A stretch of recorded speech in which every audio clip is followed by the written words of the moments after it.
We need to have that background. We need to know where we came from, and this gives for members of the church in Latin America that background.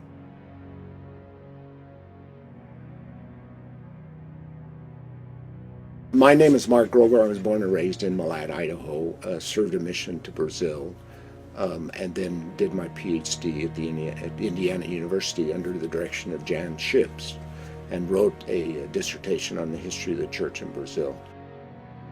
I'm professionally a librarian and worked for 40 years at BYU, but trained as a historian, so my research has been in the history of Latin America, primarily Brazil, and then expanded into the history of Argentina. So the writing of this book then is a result of my training as a historian.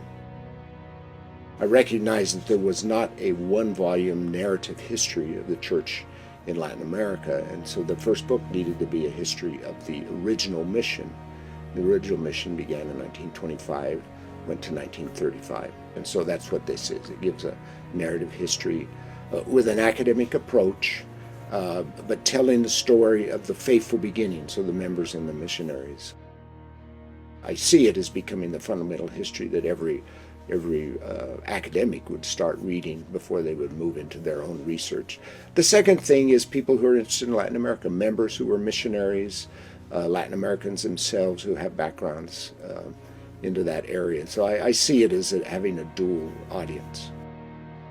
What it is it's an example of the beginning of the church, period.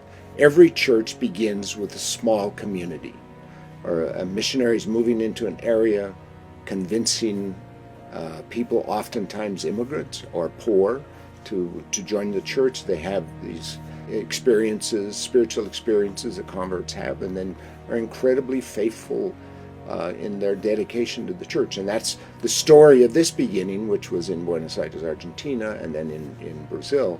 But I think it's kind of an example of that type of experience that we all experience. It's occurring right now in the church. It's occurring all over the world and occurs in regional areas. So it's just kind of that story. I think the first thing is just the basic information of how it began. I think that's. Then the other thing is the story of the faith.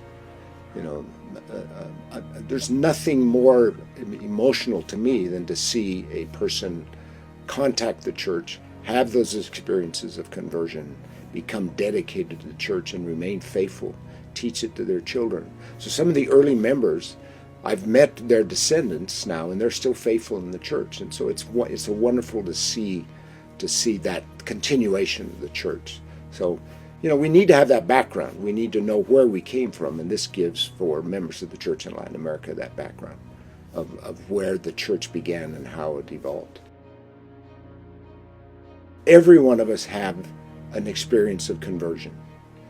And so you see that experience of conversion in these early members of the church. And I just think that if we understood that, particularly those who may be raised in the church, they need to realize that experience is important.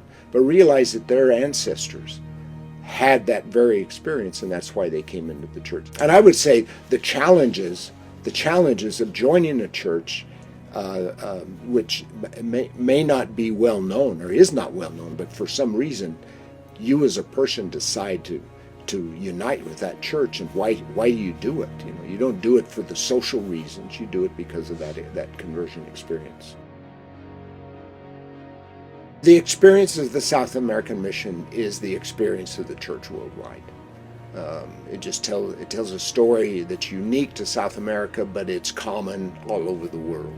And it's that experience that is happening today, particularly in areas such as Africa and other areas that have not had the church. It's an experience that's common.